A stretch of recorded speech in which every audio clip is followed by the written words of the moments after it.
तेलंगाना से जब एक राजा राजा अन्नमदेव अपनी सेना को लेकर बस्तर की तरफ बढ़े।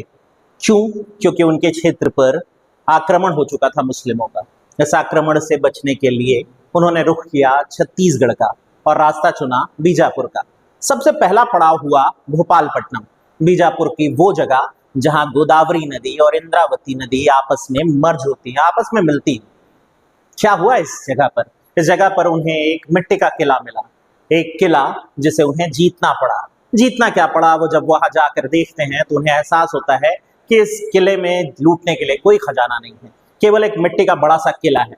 अब उन्हें लगा कि इस किले की जवाबदेही, इस किले की जिम्मेदारी अपने किसी विश्वसनीय व्यक्ति को देनी चाहिए। उन्होंने ये जिम्मेदारी अपने मित्र, अपने पालकी उठाने वाले व्यक्ति नाहर सिंह को सौंपी। नाहर सिंह उनके काफी विश्वसनीय थे और उन्हें, चूंकि वो गोंड जनजाति, गोंड आदिवासी समुदाय से भी आते थे, इसलिए जिम्मेदारी उन्हें सौंप दी गई। अब ये जिम्मेदारी सौंप तो दी गई और इस तरह भोपालपट्टनम में नींव पड़ती है पामभोई वंश की। क्या आप जानते हैं पामभोई वंश में ये पामभोई शब्द कहाँ से आता है? भोई तो समझ में आता है, पामभोई कहाँ से आता है?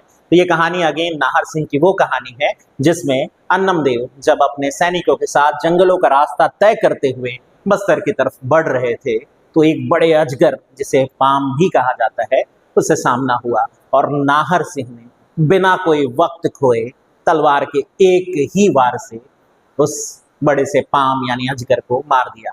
नतीजा उन्हें पामभोई का टाइटल मिला, उपाधि मिली। और इस तरह हम देखते हैं भोपालपट्टनम में पामभोई रियासत का इतिहास, पामभोई जमींदारों का इतिहास। ये कहानी है छत्तीसगढ़ के अनसुनी कहानियों में से एक कहानी। ऐसी कहानियां मैं आपको लेकर के हाजिर होता रहूंगा। मेरा नाम शेखर है, नॉलेज संचालित करता हूं मैं रायगढ़ में। ध्यान से सुनने के लिए आपका बहुत बहुत धन्यवाद। Thank you.